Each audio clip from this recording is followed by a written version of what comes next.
Hello दोस्तों, मैं Sanjay Singh IIGS के यूट्यूब चैनल में आप लोगों का स्वागत है। मित्र, आज मैं बहुत दिनों के बाद आप लोगों के सामने उपस्थित हुआ हूं। इसके लिए मैं माफ़ी मांगता हूं। सबसे पहले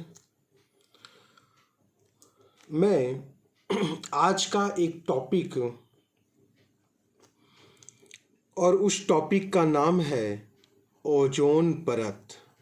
आज मैं ओजोन परत लेकर आया हूँ। ये पर्यावरण से संबंधित टॉपिक है और यह जो टॉपिक है ये मिसलेनियस का भी एक टॉपिक माना जाता है, करंट का भी टॉपिक है ये। तो आज हम लोग ओजोन परत के बारे में पढ़ेंगे, ठीक है। तो आइए देखें।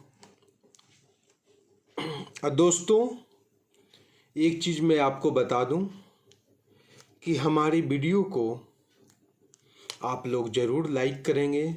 पसंद आए तो ज़रूर लाइक कीजिएगा, शेयर भी कीजिएगा और हमारे चैनल को भी सब्सक्राइब करना है मित्र। आइए, तो ओजोन परत, ओजोन लेयर, और ये जो ओजोन परत जो पाया जाता है हमारे वायुमंडल में, तो वायुमंडल के समताप मंडल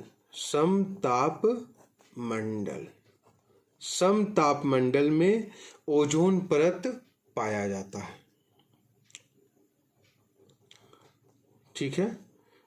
समताप मंडल में 15 से 30 किलोमीटर की ऊंचाई में कौन सी परतें पाई जाती हैं? तो 15 से 30 किलोमीटर की ऊंचाई में ओजोन परत पाई जाती है।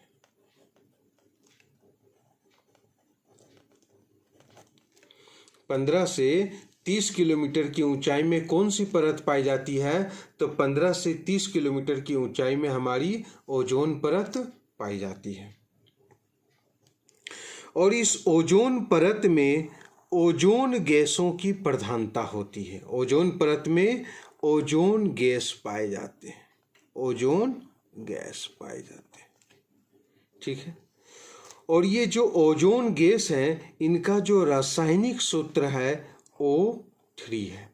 ऑक्सीजन के 3 परमाणु मिलकर ओजोन गैस का निर्माण करते हैं। ऑक्सीजन के 3 परमाणु मिलकर ओजोन गैस का निर्माण करते हैं। इस चीज को ध्यान में रखेंगे आप लोग। वायुमंडल में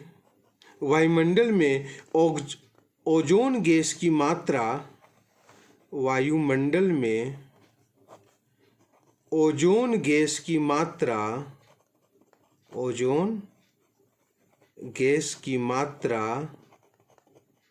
कितना होता है? तो ओजोन गैस की मात्रा 0.00006% होता है। ये आपको पीटी की दृष्टिकोण से ये प्रश्न पूछेगा कि वायुमंडल में ओजोन गैस की मात्रा कितनी होती है? तो वायुमंडल में ओजोन गैस की मात्रा 0.0006% होती है। ओजोन परत वायुमंडल के किस मंडल में पाया जाता है? तो समताप मंडल में पाया जाता है। कितनी ऊंचाई पर पाई जाती है? तो 15 से 30 किलोमीटर की ऊंचाई पर ओजोन परत पाई जाती है, ठीक है। ओजोन परत का कार्य क्या है? समझिएगा, ओजोन परत का कार्य, ओजोन परत का कार्य क्या है? ओजोन परत क्या करता है? तो ओजोन परत क्या करता है कि सूर्य से आने वाली परावैंगनी किरणों को ये अवशोषित करता है। सूर्य से आने वाले परावैंगनी किरणों को, सूर्य से आने वाली परावैंगनी किरणों को अवशोषित करता है, ठीक है। ओजोन परत का कार्य क्या है? तो सूर्य से आने वाली पराबैंगनी किरणों को ये क्या करता है? तो सूर्य से आने वाली इन पराबैंगनी किरणों को अवशोषित करता है। अगर यह पराबैंगनी किरणें पृथ्वी पर आती है, यह पराबैंगनी किरणें पृथ्वी पर आती है, तो पृथ्वी पर जो मानव रहते हैं, पृथ्वी पर जो जीव जंतु रहते हैं, उनको ये हानि पहुंचा सकती है। याद रखिएगा, इन पराबैंगनी किरणों से पृथ्वी पर पाए जाने वाले मानव और जीव जंतुओं को हानि होता है। इस हानि से बचने के लिए ओजोन परत क्या करती है? इन पराबैंगनी किरणों को अवशोषित कर लेती है। और यही पराबैंगनी किरणें क्या करते हैं? ओजोन परत का निर्माण भी करते हैं। जैसे मान लीजिए कि सन है, सूर्य है, ठीक है, और सूर्य से पराबैंगनी किरणें आ रही हैं। पराबैंगनी किरणें किसे कहते हैं? तो पराबैंगनी किरणें अल्ट्रा वायलेट रे, जिसे अंग्रेजी में अल्ट्रा वायलेट रे के नाम से जाना जाता है, ये किरणें वह किरणें होती है, पराबैंगनी किरणें वह किरणें होती है बैगनी रंग, आप देखते होंगे बैगनी रंग से कम तरंग दैर्घ्य वाली किरणों को पराबैंगनी किरणें कहते हैं। तो यहाँ पर लिख सकते हैं बैगनी रंग से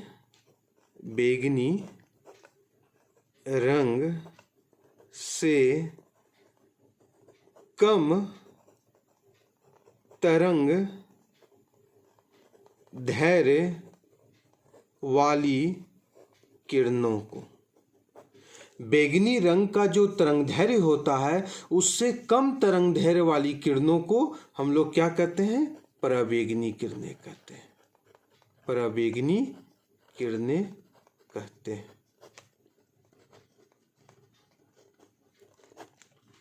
ठीक है। बैगनी रंग से कम तरंग दैर्घ्य वाली किरणों को किस नाम से जाना जाता है? तो पराबैंगनी किरणें के नाम से जाना जाता है। यही पराबैंगनी किरणें क्या करती हैं? ऑक्सीजन के जो दो अणु होते हैं, दोनों अणु को मुक्त कर देते हैं। ये दोनों अणु को मुक्त कर दिया। अब ये एक अणु है, ऑक्सीजन का एक अणु, और ये भी ऑक्सीजन का एक अणु है। ये एक अणु क्या करता है? ऑक्सीजन के दो अणु के साथ मिल जाता है। ये एक अणु ऑक्सीजन के दो अणु के साथ क्या करेगा? मिल जाएगा, और मिलने के बाद क्या बनाएगा? ऑक्सीजन के 3 अणु को निर्माण करता है। और इसी ऑक्सीजन के 3 अणु को हम लोग क्या कहते हैं? Ozone gas. Ozone gas. तो ओजोन गैस के निर्माण में पराबैंगनी किरणों की भूमिका होती है। इस चीज को ध्यान में रखिएगा आप लोग। तो हमने क्या समझा कि ओजोन परत का कार्य क्या है? ओजोन परत जो पाया जाता है, कहाँ पर पाया जाता है? ओजोन परत की जो ऊंचाई है वो कितनी ऊंचाई है? पृथ्वी से ओजोन परत कितनी ऊंचाई पर वायुमंडल में पाया जाता है? तो 15 से 30 किलोमीटर के बीच में ओजोन परत हमारा पाया जाता है। ठीक है।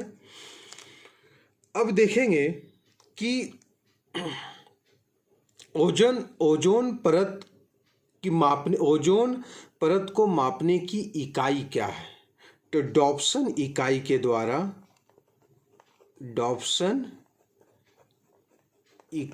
द्वारा ओजोन परत को मापा जाता है। डॉप्सन इकाई के द्वारा ओजोन परत को मापा जाता है।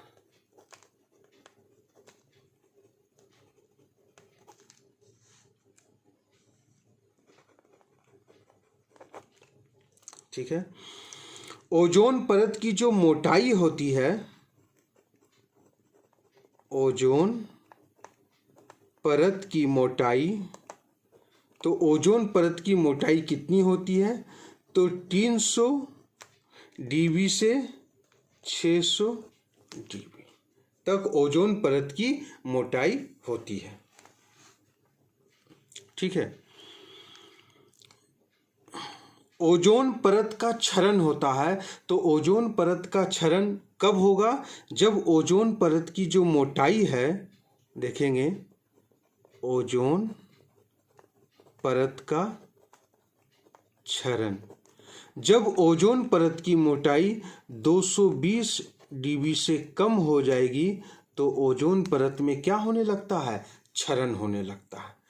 तो मित्र, आज हम लोगों ने क्या समझा कि ओजोन परत क्या है। समतापमंडल में ओजोन परत पाया जाता है। 15 से 30 किलोमीटर की ऊंचाई में ओजोन परत देखने को मिलता है। वायुमंडल में ओजोन गैस की प्रधानता ओजोन परत में दिखाई पड़ती है और ओजोन परत समतापमंडल में देखने को मिलता है। ओजोन परत क्या करता है? सूर्य से आने वाले पराबैंगनी किरणों को अवशोषित करता है और अवशोषित करके पृथ्वी पर जो जीव जंतु और मनुष्य रहते हैं उनको हानिकारक किरणों से बचाता है। यही ओजोन परत का काम है। अब हम लोग नेक्स्ट क्लास में देखेंगे कि ओजोन परत में क्षरण हो रहा है, ओजोन परत में छिद्र हो रहा है, तो उसके बारे में जानेंगे कि ओजोन परत में छिद्र क्यों हो रहा है और उस छिद्र से बचने के लिए कौन कौन सा सम्मेलन, पर्यावरणीय सम्मेलन अभी तक किए गए हैं। इस क्लास में हम लोग सिर्फ ओजोन परत के बारे में पढ़े हैं। नेक्स्ट वीडियो में ओजोन परत के संरक्षण के उपाय के बारे में हम लोग पढ़ेंगे मित्र। ठीक है, तो आज की क्लास के लिए बस इतना ही रहने दीजिए।